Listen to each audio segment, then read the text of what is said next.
വേദിയിലും സദസ്സിലുമുള്ള ബഹുമാന്യരെ, മലയാള സാഹിത്യ ചരിത്രത്തിലെ ഏറ്റവും അധികം സ്നേഹിക്കപ്പെട്ട, ഏറ്റവും അധികം ആരാധിക്കപ്പെട്ട ഒരു മഹാനുഭാവനെയാണ് നാം ഇന്ന് അനുസ്മരിക്കുന്നത്. ഒരു ആയുഷ്കാലം അത്രയും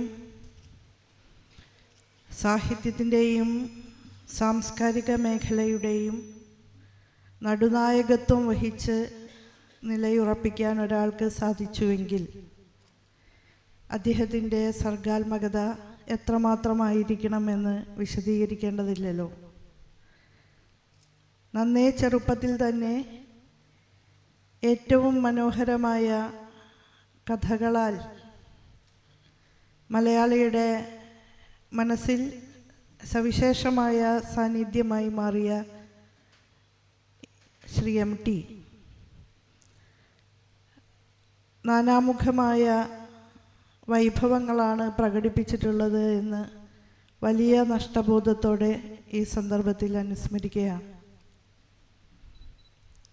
ഒരു കാലഘട്ടത്തിൻ്റെ പരിച്ഛേദമായിരുന്നു അദ്ദേഹത്തിൻ്റെ കൃതികൾ. കാലഘട്ടത്തിന് സാക്ഷിയാകാൻ കഴിഞ്ഞ, ഒരളവ് വരെ നിർമ്മമത്വത്തോടു കൂടി തന്നെ അതിനെ അവതരിപ്പിക്കാൻ കഴിഞ്ഞ ഒരെഴുത്തുകാരനായി അദ്ദേഹം എന്നും അനശ്വരനായി നിലകൊള്ളും എന്നുള്ളത് ഉറപ്പുള്ള കാര്യമാണ്. തൻ്റെ തലമുറയെ ഇത്രമേൽ സ്വാധീനിച്ച മറ്റൊരെഴുത്തുകാരനുണ്ടാകും എന്നെനിക്ക് തോന്നുന്നില്ല. ഒരു കൾട്ട് ഫിഗറായി ആധുനികത്വ ഭാവുകത്വത്തിന് വിത്തിട്ട ഏറ്റവും പ്രധാനപ്പെട്ട എഴുത്തുകാരനായി മലയാള സാഹിത്യ ചരിത്രത്തിൽ വ്യതിരിക്ത ശോഭയോടെ MT എക്കാലത്തും ഉണ്ടാകും. ഒരു എഴുത്തുകാരന് താൻ ജീവിക്കുന്ന അനുഭവ പരിസരങ്ങളിൽ നിന്നു മാത്രമേ ആത്മാർത്ഥതയോടെ എഴുതാൻ സാധിക്കൂ. അതാണ് അദ്ദേഹം നിർവഹിച്ചത്.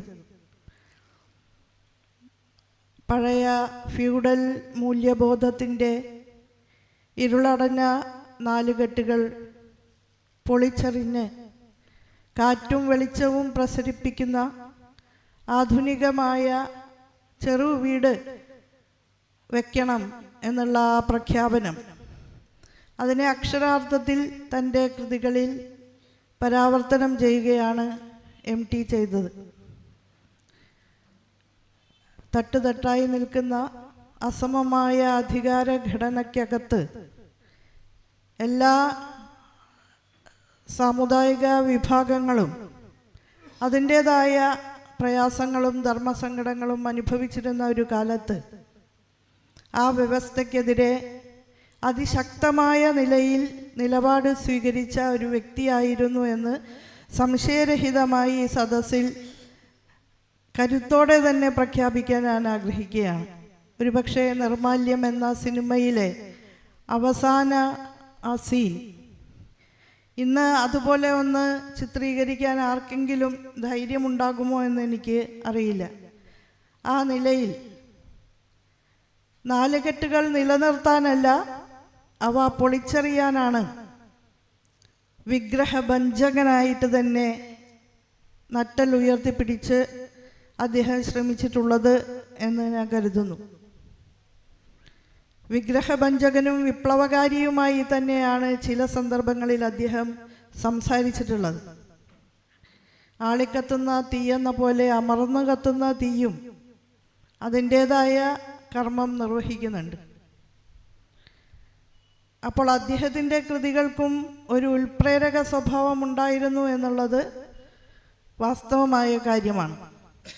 സാമൂഹികമായ മാറ്റങ്ങൾക്ക്, കേരളത്തിൻ്റെ വർഗ സമവാക്യങ്ങൾ മാറ്റി എഴുതിയ പ്രക്ഷോഭങ്ങൾക്ക് തൻ്റേതായ രീതിയിലുള്ള പിന്തുണ അദ്ദേഹം നൽകിയിട്ടുണ്ട് എന്നുള്ളത് അവിതർക്കിതമായ കാര്യമാണ്.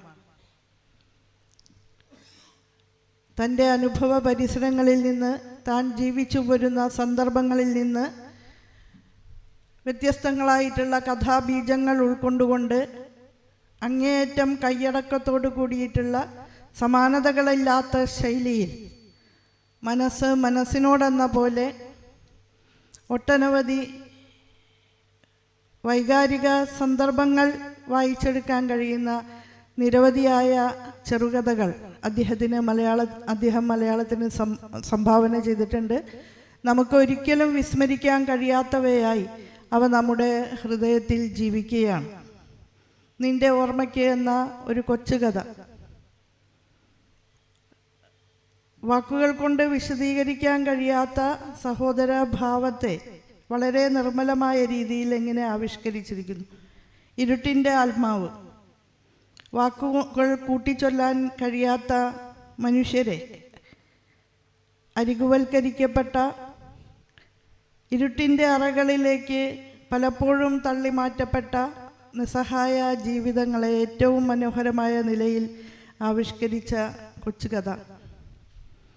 അദ്ദേഹത്തിൻ്റെ ദീർഘങ്ങളായിട്ടുള്ള നോവലുകൾ ഒരു കാലഘട്ടത്തിൽ ഈ വ്യവസ്ഥയുടെ ചിതലരിച്ച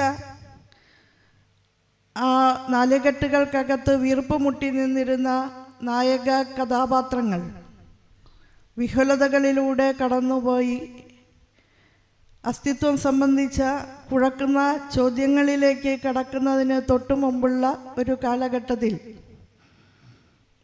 തന്നെ നിർവചിക്കാൻ കഴിയാത്തവരായി വ്യവസ്ഥയോട് സ്ഥിരം കലഹിക്കുന്ന അന്തർമുഖരായിട്ടുള്ള നിരവധി കേന്ദ്ര കഥാപാത്രങ്ങൾ.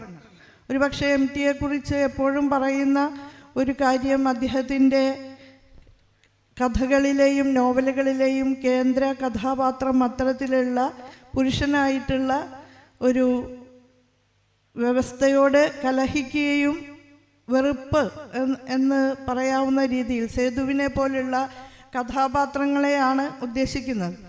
പക്ഷേ ആ കഥാപാത്രങ്ങൾ ആ വ്യവസ്ഥയുടെ എല്ലാ ഭാരവും പേറിക്കൊണ്ട് ജീവിക്കാൻ നിർബന്ധിതരായവരാണ് എന്നുള്ളത് ആ നിസ്സഹായതകളും നമുക്ക് വരികൾക്കിടയിലൂടെ വായിച്ചെടുക്കാം.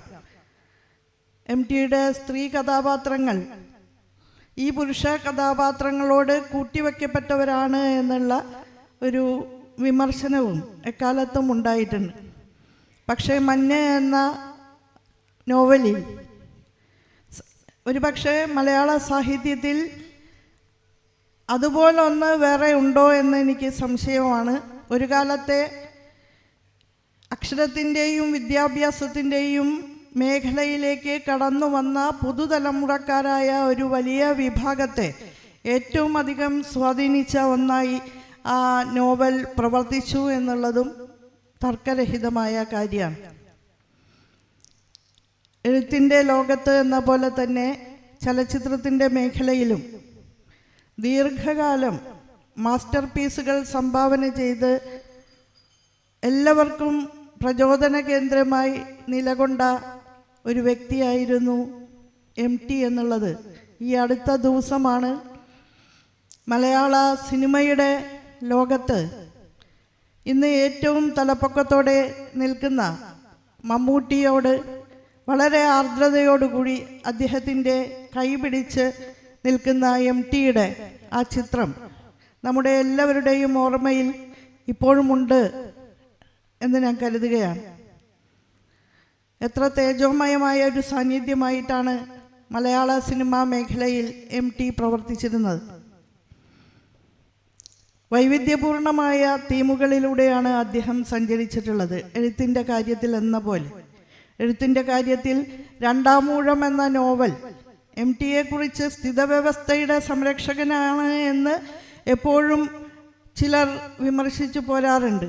പക്ഷേ രണ്ടാമൂഴം എന്ന ആ നോവൽ നോക്കൂ, എപ്പോഴും അവഗണനയും അവമതിപ്പും ഏറ്റുവാങ്ങിക്കൊണ്ട് കരുത്തുകൊണ്ടും സൗന്ദര്യം കൊണ്ടും എല്ലാ ഗുണാത്മകമായിട്ടുള്ള കാര്യങ്ങൾ ഉണ്ടായിട്ടും വളരെയധികം അരികുവൽക്കരിക്കപ്പെട്ട് നിൽക്കേണ്ടി വരുന്ന ചില മനുഷ്യ ജീവിതങ്ങൾ അതിൻ്റെ പ്രതീകമായിട്ടാണ് ഭീമനെ അദ്ദേഹം ആവിഷ്കരിച്ചിട്ടുള്ളത്. അതും ഒരു ബദൽ വായനയുടെ ഏറ്റവും തീക്ഷ്ണമായിട്ടുള്ള ഭാഷയിലാണ് അദ്ദേഹം രണ്ടാം ഊഴം രചിച്ചിട്ടുള്ളത്. ഞാൻ പറഞ്ഞു വന്നത്, സിനിമയിലായാലും അത്തരത്തിൽ വ്യത്യസ്തങ്ങളായിട്ടുള്ള തീമുകളുടെ ഏറ്റവും കൈയടക്കത്തോടു കൂടിയിട്ടുള്ള പരിചരണം അദ്ദേഹത്തിന് സാധ്യമായിട്ടുണ്ട് എന്നുള്ളതാണ്. എത്രയെത്ര മാസ്റ്റർ പീസുകളാണ് MT മലയാള സിനിമയ്ക്ക് സംഭാവന ചെയ്തിട്ടുള്ളത്.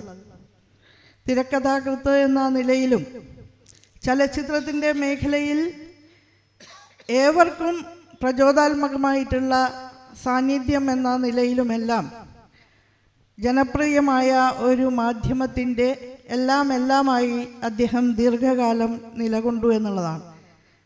നന്നേ ചെറുപ്പത്തിൽ തിക്കൊടിയൻ്റെയും ബഷീറിൻ്റെയും VK-ൻ്റെയും ഒക്കെ ഏറ്റവും അടുത്ത ചങ്ങാതിയായി, അവരെക്കാളൊക്കെ വയസ്സിന് ഏറെ താഴെയുള്ള വാസു എന്ന കൗമാരക്കാരനായ എഴുത്തുകാരനായി പ്രത്യക്ഷപ്പെട്ട MT ആണ് 90കൾ പിന്നിട്ടുകൊണ്ട് അപ്പോഴും സകർമ്മകമായ ചേതനയോടുകൂടി നമ്മോടൊപ്പം നിലകൊണ്ടത്.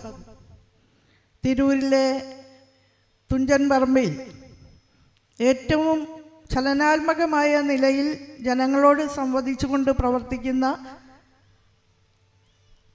തുഞ്ചത്തെഴുത്തച്ഛനെ അനുസ്മരിച്ചുകൊണ്ടുള്ള കേന്ദ്രത്തിന് ഏറ്റവും വലിയ ആവേശമായിരുന്നു അദ്ദേഹം പകർന്നു നൽകിയിരുന്നത്. സമാനതകളില്ലാത്ത നേതൃത്വമാണ് ആ സാംസ്കാരിക കേന്ദ്രത്തെ സംബന്ധിച്ചിടത്തോളം MT നൽകി പോന്നിരുന്നത്. വാർദ്ധക്യാവസ്ഥയിലും കൊച്ചു കാര്യങ്ങളിൽ പോലും ശ്രദ്ധാപൂർവം മാർഗനിർദ്ദേശം നൽകിക്കൊണ്ട് ആ സ്ഥാപനത്തിൻ്റെ ഏറ്റവും പ്രഭാപൂരിതമായ തേജസ്സായി അദ്ദേഹം അതിനെ നയിച്ചുകൊണ്ടിരുന്നു. ആ ഒരു സ്ഥാപനം മാത്രമല്ല, കേരളത്തിൽ അങ്ങോളം ഇങ്ങോളമുള്ള സാംസ്കാരിക സ്ഥാപനങ്ങൾക്ക് ഏറ്റവും വലിയ ആവേശം പകരുന്ന സാന്നിധ്യം തന്നെയായി MT ദീർഘകാലം നിലയുറപ്പിച്ചിരുന്നു. നമ്മുടെ സാഹിത്യ അക്കാദമി ഉൾപ്പെടെ മലയാള സാഹിത്യ തറവാട്ടിലെ കാരണവർ എന്ന് പറഞ്ഞാൽ അത് ഒരു പക്ഷേ ക്ലീശയായി മാറും. പക്ഷേ MT ഇല്ലാത്ത മലയാള സാഹിത്യം തീർച്ചയായും വലിയ ഒരു ശൂന്യതയാണ് അദ്ദേഹത്തിൻ്റെ അഭാവം നമ്മുടെ സാഹിത്യത്തിൻ്റെ മേഖലയിൽ ഒഴിച്ചിട്ട് പോകുന്നത്. ഒരു നൂറ്റാണ്ടിൻ്റെ ഹൃദയസ്പന്ദനങ്ങൾ ഏറ്റെടുത്തുകൊണ്ട് അതീവ സംവേദനക്ഷമതയുള്ള സ്പർശനങ്ങളുള്ള ഒരെഴുത്തുകാരനായി ഒരിക്കലും മരിക്കാത്ത അമരമായ ഒരുപാട് കഥകളും നോവലുകളും മലയാളിക്ക് സമ്മാനിച്ച മഹാനായ ആ എഴുത്തുകാരൻ്റെ അനശ്വരമായ ഓർമ്മകൾക്ക് മുൻപിൽ വിനീത നമസ്കാരങ്ങൾ അർപ്പിച്ചുകൊണ്ട് ഞാൻ എൻ്റെ വാക്കുകൾ അവസാനിപ്പിക്കുന്നു.